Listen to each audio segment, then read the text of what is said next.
뉴스센터에서 유하영입니다.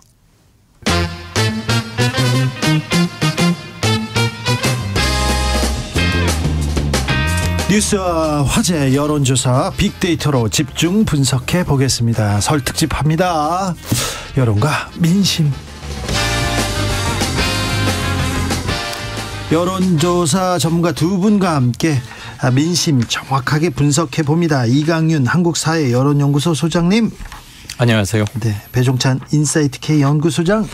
안녕하십니까, 배종찬입니다. 네. 새해 복 많이 받으십시오. 복 많이 받으십시오. 네, 연휴인데 이게 쉬는 날인데 오셔서 감사하고요. 네. 죄송합니다. 아니, 새해에 이 설명절 연휴의 가장 큰 복이라면 네. 주진우 방송 출연이죠. 그렇습니까? KBS. 네, 네, 알겠습니다. 네. 청취자 여러분, 네. 건강하십시오. 네. 자,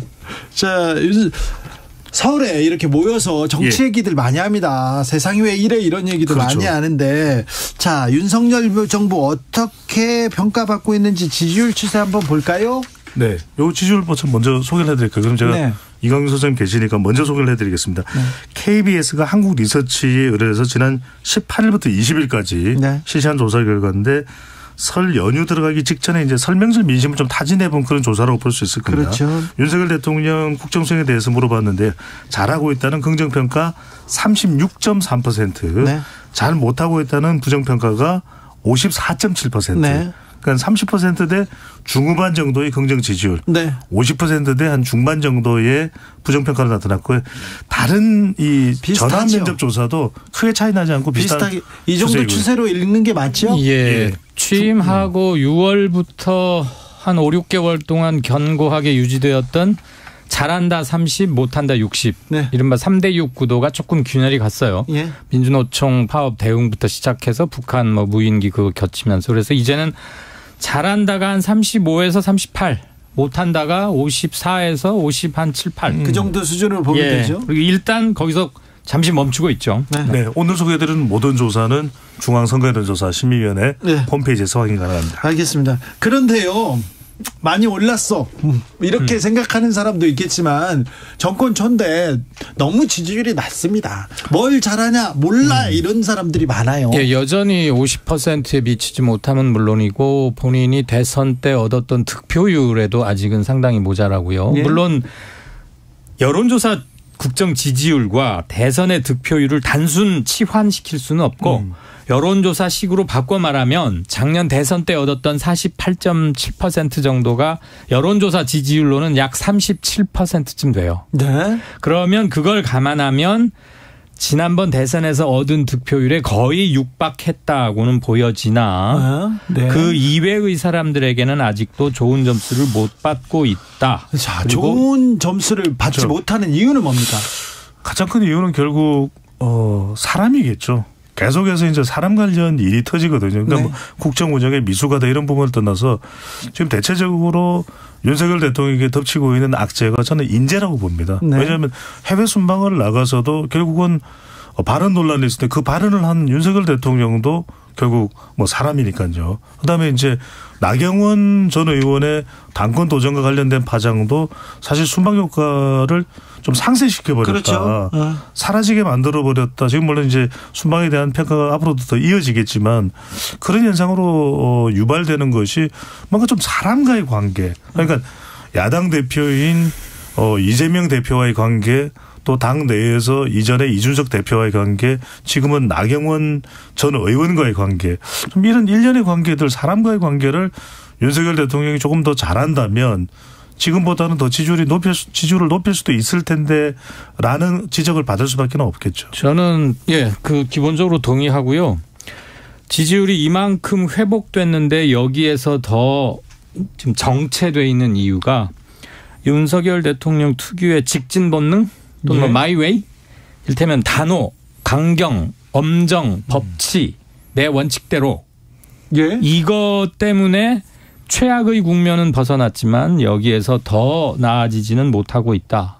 이렇게 생각을 해요. 소통이 전혀 안 되고 있는 거죠. 여전히. 소통이 안 된다 이렇게 얘기하는데 사실은 도어 스태핑 출근길 문답을 없애면서 오히려 지지율은 올랐다. 그러니까 말 안 하면 오른다 이렇게 얘기해요. 그게 넌센스인 이유가 도어 스태핑을 처음으로 도입했고 여러 가지 구설이 있었지만 그래도 새로운 시도고 그러다가 소통하겠다고 만든 도어 스태핑을 안 하니까 점수를 잃지 않고 오히려 높아진다? 그게 굉장히 큰 넌센스죠. 저 순방 가면 예. 보통 이렇게 대한민국을 대표로 가지 않습니까? 네. 그러니까 응원하고 조금 잘 성과를 좀 가져오시기를 이렇게 바라잖아요. 그렇습니다. 모든 국민이. 네. 예. 그런데 순방 효과는 전혀 얻지 못하고 있어요.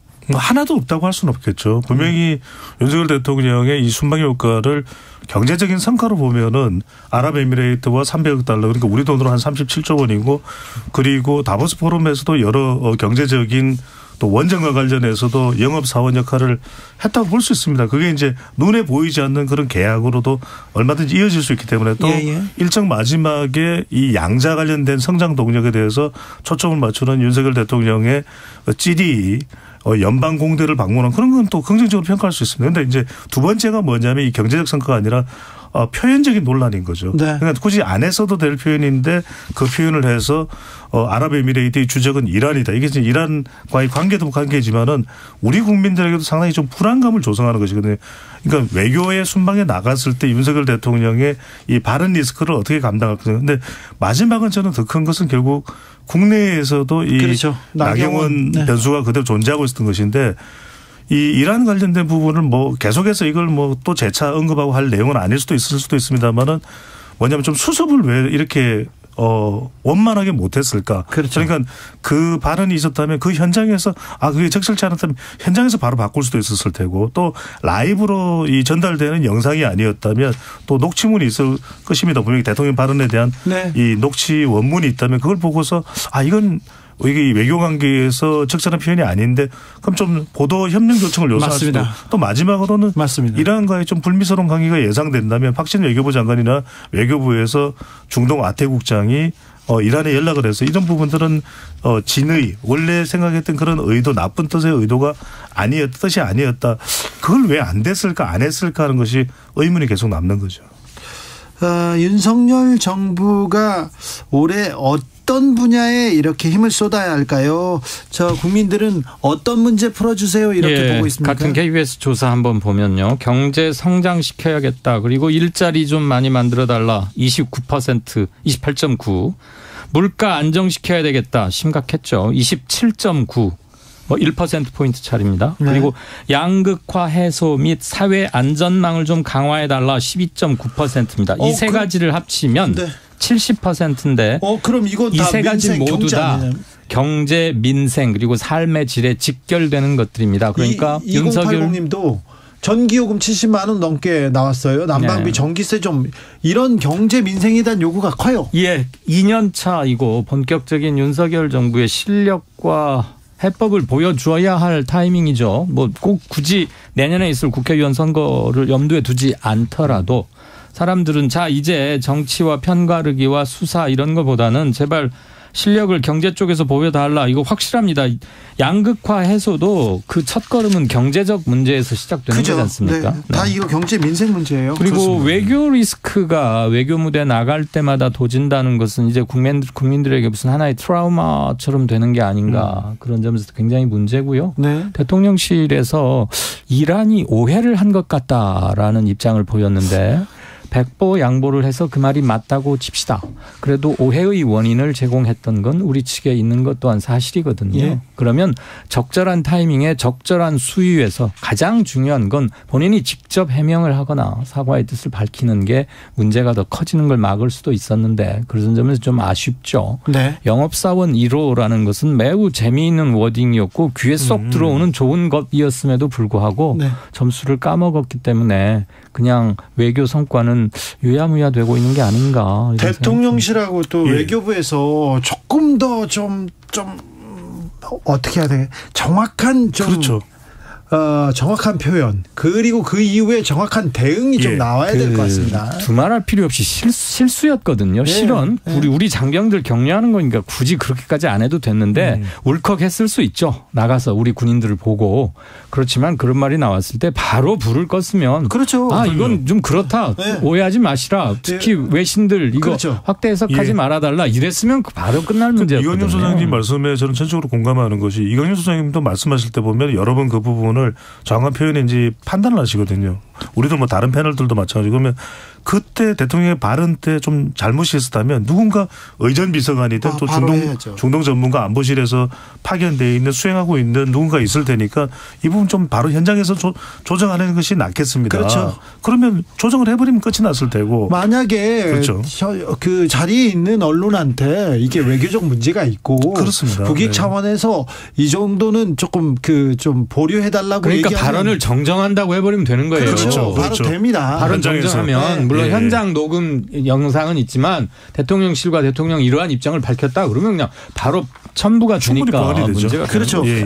외교부도 그렇고 대통령실도 그렇고 굉장히 능력을 보여주지 못합니다. 문제가 생깁니다. 사고가 발생하고 실수가 발생할 수는 있으나 그 이후에 사고를 수습하다가 일을 더 키우는 경향이 있어요. 그렇죠. 그런 점에서는 대통령 보좌진, 실무 보좌진들에서도 조금 센스의 문제가 있었다. 그러니까 수습이 중요한 게 지난번 미국 갔을 때도 마찬가지예요. 바이든 날리면 이거 아무튼간에. 이랬으면 이런 얘기가 있는데 지금이라도 바로 잡는다 이러면 되는 겁니다. 그럼요. 수습이라는 게 우리가 생방송 리얼타임 얘기는 항상 실수와 실언의 가능성이 있거든요. 누구에게라도. 실언했다는 것 자체보다는 실언 직후의 대응이 훨씬 중요한 거죠. 실제로 뭐 외국 정상들도 실시간 발언할 때는 틀리는 경우도 꽤 있습니다. 그럼 바로 현장에서 조치해야 되는데 더 큰 의문점이 남는 것은 뭐 대통령이 제대로 충분히 정보를 정확하게 몰랐다는 것도 있겠지만 주변에 누군가 그걸 왜 짚어주지 않았을까. 이게 이제 의문이 남는 것이죠. 시스템이라는 게 있는데 시스템이 잘 작동하고 있나 국민들이 걱정합니다. 그렇죠. 외국 순방만 나가면 우려합니다. 그 부분에 대해서도 대통령실이 비판만 한다 비난만 한다 그런 얘기하지 마시고 일단 기본적으로 기본은 보여줘야 되는데. 맞습니다. 그러니까 일이 터지고 난 이후에 이걸 뭐 이란이냐 이런이냐 또는 이란이냐 사랑이란이냐 뭐 이렇게 연결될 일은 아닌 것이죠. 알겠어요. 지금 깨알 같은 또 개그가 들어왔는데 실패했습니다. 자제하겠습니다. 네. 자, 국민들은 대통령 소통하라 이렇게 얘기하는데 윤 대통령 이재명 대표 아직 안 만나고 있지 않습니까? 네. 자, 두 양자 회담 필요하다 이런 물음도 있었어요. 어떻게 반응했습니까? 같은 KBS 조사였죠. 윤석열, 이재명 두 정치인의 만남이 필요하다 59%. 뭐 그닥 그렇게 필요한 것 같지 않다 32%로 오차범위 밖으로 어쨌거나 좀 만나서 얘기 좀 하시오. 이 의견이 많습니다. 자, 그런데 여지껏 안 해왔을 뿐더러 앞으로도 상당 기간 될 가능성은 요원해 보이죠. 자, 윤 대통령 지지율을 끌어올리려면 뭐 계속해서 이런 식으로 가서는 좀 국정 동력도 그렇고요. 동력도 그렇고 어떤 정책을 펴는데도 조금 애를 먹을 수밖에 없습니다. 자, 지지율을 끌어올리려면 뭘 하면 됩니까? 표정찬. 저는 뭐 경제가 제일 중요하죠. 결국 경제와 경논이다. 경논. 경제는 살리고 논란은 죽이고. 그래요? 그러니까 경제는 살리고 이건 계속해서 경제를 조금이라도 좋게 만드는 것에 대해서는 수단 방법 가릴 필요 없습니다. 누구를 만나든 이재명 대표를 만나든 민생을 위해서 개혁 법안도 다 경제 우리 하여튼 이 국가 경쟁력을 튼튼히 하자는 데 초점이 맞춰져 있지 않겠습니까? 그렇다면 그건 대통령이 할 수 있는 소통이라든지 모든 걸 다 버무려서라도 비빔밥을 만들고 정말 야채 고기 산적을 만들어서라도 명절 때처럼 그렇게 해서라도 경제를 살리는 것이고 논란은 그렇습니다. 뭐 그 논란이라는 게 대통령의 소통 검찰의 수사 또는 김건희 여사 관련된 부분이 있는데 그걸 다 어떻게 보면 대통령실이나 윤석열 대통령은 좀 안타까울 수도 있겠죠. 왜 이렇게 평가를 받을까. 하지만 그런 데는 또 원인이 있을 겁니다. 분명히. 그러면 그런 논란은 가급적이면 나중에 뭔가 여론의 또 재평가를 통해서 전환시킨다 하더라도 당장에는 논란을 최소화하는 것이 국가 동력을 더 살릴 수 있는 방법이겠죠. 거기에다가 3대 개혁, 연금개혁, 노동개혁, 교육개혁 말했지 않습니까? 정파적 이익을 당연히 떠나서 그리고 대통령이 그 점은 저는 좀 기대를 걸게 하는데 나는 특정 정파에 비친 것 없고 앞으로 정치를 직업적으로 할 의지도 없고 자기 세력도 없고 예. 그러니까 국민 인기에 연연해 하지 않고 이 3대 개혁을 올인하겠다. 당연히 필요합니다. 여기에서 정책적 능력을 보여주고 진짜로 확 밀고 나가야 할 곳은 여기 같아요. 물론 철학적이면 국민들과 조절을 해야겠죠. 또 하나 소통을 제발 좀 했으면 좋겠어요. 굉장히 소탈한 분인 것 맞는 것 같아요. 이를테면 나 영업사원 1호다. 그리고 외국의 유명한 뭐 경제 네로라 하는 사람들 만나가지고 한국에 와서 투자하는데 내가 당신한테 밥은 한 끼 사야 할 거 아니냐. 이런 말은 참 소탈하게 잘하거든요. 그럼 국민들하고도 별 그닥 반대하는 사람들하고도 일단 만나서 당신 얘기 들어는 보도에 나는 이런 건 문제가 있으니 수사는 좀 필요한 것 같고 그리고 무엇보다도 소통을 잘하려면 대선 연장전을 적당한 선에서 끝내야 됩니다. 네. 지금 오고 가고 있는 사법 리스크나 법원 수사 이런 것들 모두 다 대선 때 나왔던 것들이 거의 올해까지도 계속 연장될 게 거의 확실하거든요. 예. 그런데 내년 총선의 가장 확실한 선거운동은 지금 국힘이든 민주당이든 경제 부문이라는 것을 양쪽 다 공히 인식하는 게 제일 중요할 것 같아요. 경제에 민생에 신경을 써야 되는데 왜 정치권은 이 중요한 걸 놓치고 있을까 이런 생각도 해봅니다. 그러니까 대통령이 지금 뭐 국정 운영에 대해서 공감도를 더 높이는 방법도 그렇고 지지율을 더 높이는 데 저는 만듣보다 만듣보 만나자. 그다음에 듣자. 그다음에 보자. 이건 지금 이광영 소장님 말씀 중에서도 만득보는 이건 어디서 나온 거예요? 아니 오시다가 지금 아니 그러니까 저는 다른 방송에 가면 이런 게 안 나오는데 네. KBS 주진우에만 나오면 샘솟아요. 샘솟아. 이게 왜 중요하냐면 결국 대통령에 대한 평가 어떤 조사에서는 외교가 긍정평가 부정평가 올라가고 네. 지금 또 이 소장님 말씀하신 대로 또 KBS 한국 리서치 조사에서는 대통령의 또 소통이 또 지적을 받거든요. 그런데 네. 만나자 누구든 만날 수 있는 것이고 예. 또 들어보자. 그러니까 네. 결국 소통의 삼축은 내부 국민의힘과 집권 여당과 대통령실과 대통령의 소통 그다음에 야당과의 소통 국민과의 소통인데 저는 이 도어 스태핑 자체가 어그러졌던 가장 큰 이유는 결국 논란이 돼버렸잖아요. 소통이 예. 못 되고. 그래서 저는 만나자 듣자 보자 네. 만듣보. 예. 네. 2095님 언어의 마술사 배 소장님 얘기하는데 아유, 네. 마술사까지는 아닌 것 같고요. 네. 아무튼 언어 유희에 아주 뭐 훌륭하십니다. 고민 많이 한 겁니다. 알죠. 네네. 냉철한 분석가 이 소장님 예. 새해도 복 많이 받으시라고 두 분 네. 이렇게 지인이 보내신 것 같아요. 제가 보기에는. 네. 김진희님 집에서 요리 잘한다고 하던데 대통령 정치에서도 민생에서도 요리 실력 좀 발휘해 주세요. 얘기합니다. 예, 재밌네 그거. 자 그런데요. 예. 최근에 순방 때도 그렇고요. 김건희 여사의 행보가 계속 주목받습니다. 단독으로 행하는 행보도 있고요. 상당히 의미 있는 행보도 갑니다. 자, 조용한 내조 끝내고 이제 공개 행보 이어간다 이렇게 얘기하는데 앞으로는 국정에 어떤 영향을 미칠까요? 조용한 아내 역할에 주력하겠다라고 본인도 얘기를 했고 대통령 후보 시절에 후보 윤석열 당시 후보도 그런 얘기를 했고 그랬는데 이제는 서로가 모두 다 그 말을 잊은 게 아닌가. 네. 네, 굉장히 활발해요. 네. 심지어 신년 메시지에서 두 분이 이렇게 1절과 2절을 주고받듯이 이렇게 하는 것도 봤는데요. 그리고 대통령께서 또 그런 얘기도 했죠. 해보니까 대통령 직무를 수행해 보니까 부인도 할 일이 굉장히 많더라. 네. 영부인도 이런 얘기를 했고 그래서 거의 공식화되어 버린 것 같습니다. 네. 네, 기왕에 이렇게 되면 네. 차라리 용산 대통령실에 제2부속실도 공식화시키고 인력도 배정을 하고 명확하게 동선도 만들고 어디까지 한다라는 걸 차라리 국민들에게 밝히고 해서 공식화시켜버리는 게 차라리 낫지 않을까. 언제까지 영부인이 어디까지 해야 되니 이거 지나친 거 아니니 그거 앞으로 그렇죠. 계속 그럴 겁니까? 네. 그러니까 저는 이제 중요한 것이 이제 조용한 내조가 아니라 적극적 내조, 네. 적극적인 행보라는 것이 이제는 밝혀진 셈이거든요. 예. 우리가 눈으로 또 보도를 하기라 하는데 그럼 중요한 것은 구체적인 명분이 있어야 될 것 같아요. 그러니까 대통령의 배우자가 활동하는 건 좋다. 하지만 그것이 그냥 행보를 위한 행보가 돼서는 안 될 것이고 구체적인 명분도 있어야 되고 그다음에 적절한 조율도 필요할 것 같습니다. 네. 왜?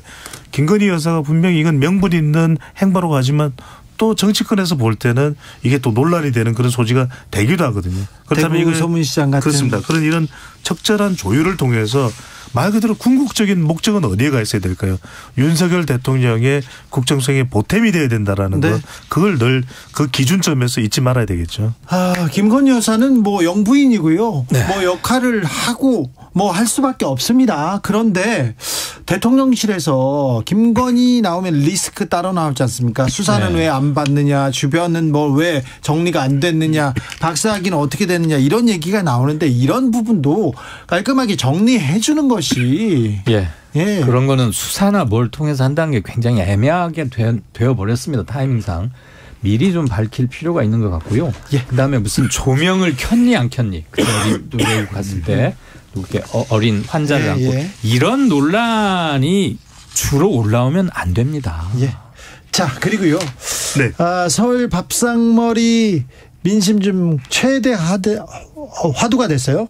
이미 뭐 대통령 순방보다 더 뜨거운 게 나경원 전 그렇습니다. 네. 의원은 뭐 출마하는 거야 안 하는 거야. 그리고 결국 국민의힘 자기 당대표 누가 되는 거야. 어떻게 보입니까? 김기현 의원 쪽에 상당히 힘이 실려버렸다라고 볼 수 있는데 물론 그렇다고 해서 결선 투표 올라갈 결과는 예측 불가합니다. 지금 안철수 의원. 그런데 이제 나오고 있는 조사만으로는 이게 짧은 기간 내에 나경원 전 의원과 대통령실 사이에 지난 10일, 13일, 14일 연이은 파장 이후에는 김기현 의원 쪽에 힘이 실리고 안철수 의원은 또 심기일전하는 모습이고 나경원 전 의원이 상당히 위축된 조사 결과 나왔거든요.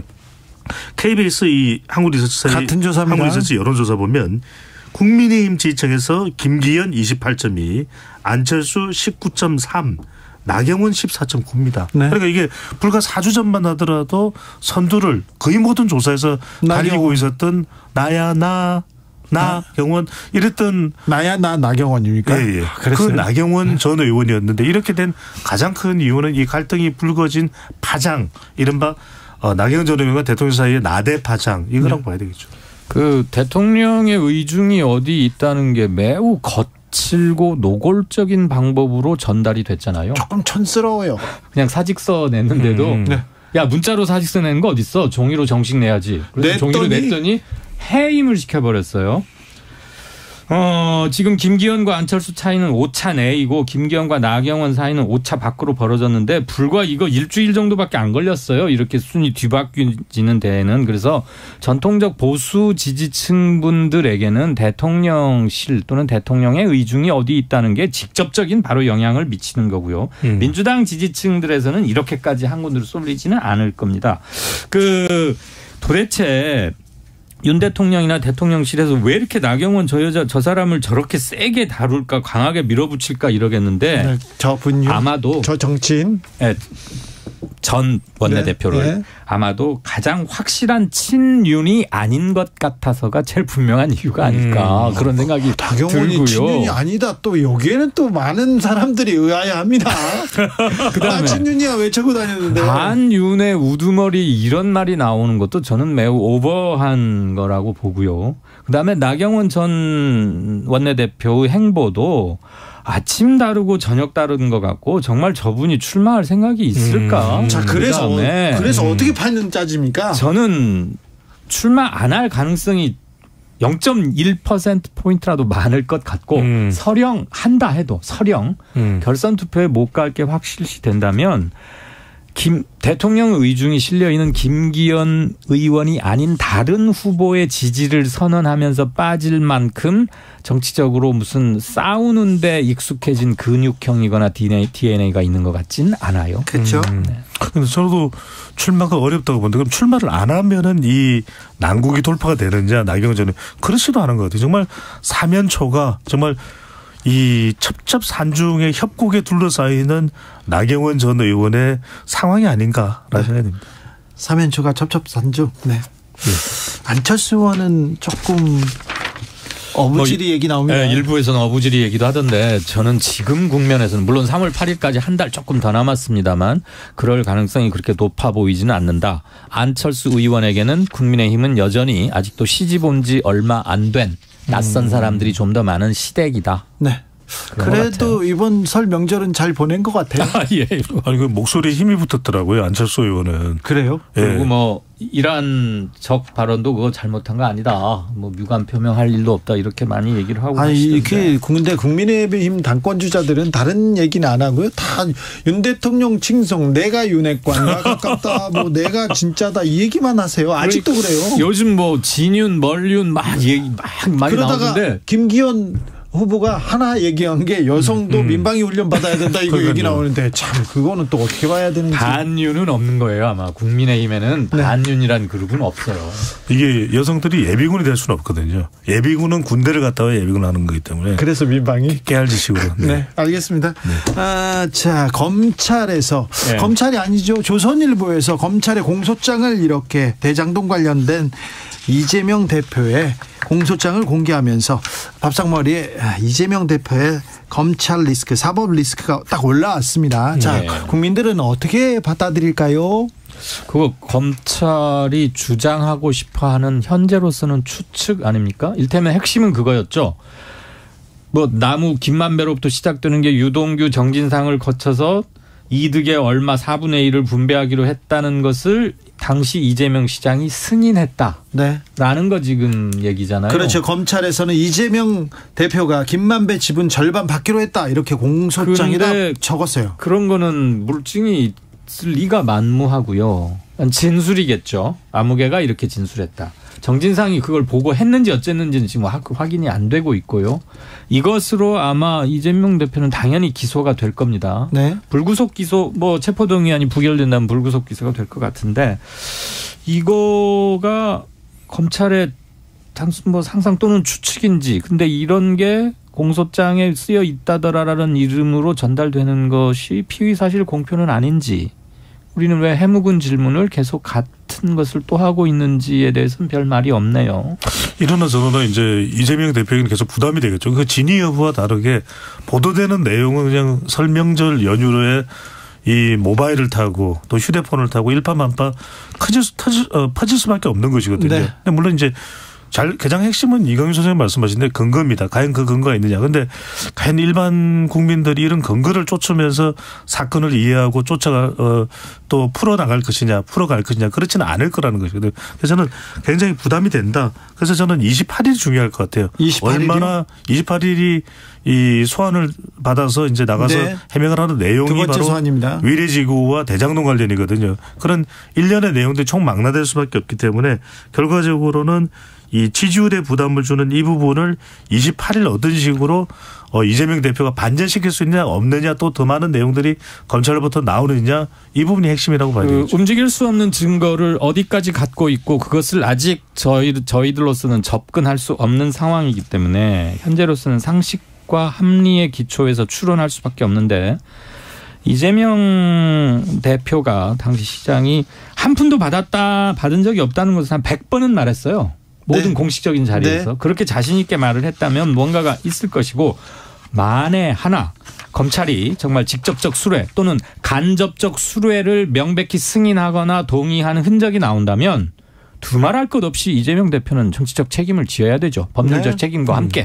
근데 그게 아니라면 진술에 입각한 추론 단계라면 저는 이렇게 한꺼번에 성급하게 몰아가는 것은 검찰도 조금 문제가 있을 수 있는 거 아닌가 그런 생각입니다. 저도 그렇게 보는데 이제 법적으로 가려지는 건 시간이 한참 걸릴 것이거든요. 그렇죠. 오래 우리가 걸릴 거예요. 흔히들 이야기하는 1년 내내 갈걸요? 그러니까요. 네. 올 1년 내내. 1년도 넘을 쓰고 그 있어요. 이상도 갈 거거든요. 왜냐하면 1심이 네. 언제 나올지가 문제인데 언제 기소되느냐에 따라서 선거법 관련은 6개월 이내에 결심을 내야 하지만 그렇지 않은 사항일 경우는 훨씬 더 길어진단 말이에요. 지금 네. 수사도 1년 4개월 했는데 네. 뭐 그리고 나면 재판도 올해 계속 가면 바로 내년 총선입니다. 3351님께서 버스 네. 기사인데요. 언어 제조기 배종찬 소장님 보이는 라디오로 보이는데 아유 카리스마 젊어 보이고 목소리도 좋습니다. 얘기합니다. 예. 0031님께서 배종찬 소장 개그는 무게 없어요. 네네. 네. 바로 이렇게. 그 재판의 결과는 상당히 시간이 걸리겠지만 무게 이제 없다니까요. 가랑비에 옷 젖는 이 현상은 계속 부담이 되는데 저는 이걸 좀 저도 뭐 어떤 아이디어가 없어요. 네. 과연 더불어민주당이 어떤 식으로 또 변호인이 또 이재명 대표가 뭔가 생각을 해낼까. 배종찬, 네. 이강윤 여기까지 하고요. 저는 2부에서 함세웅 신부와 돌아옵니다. 감사합니다. 고맙습니다.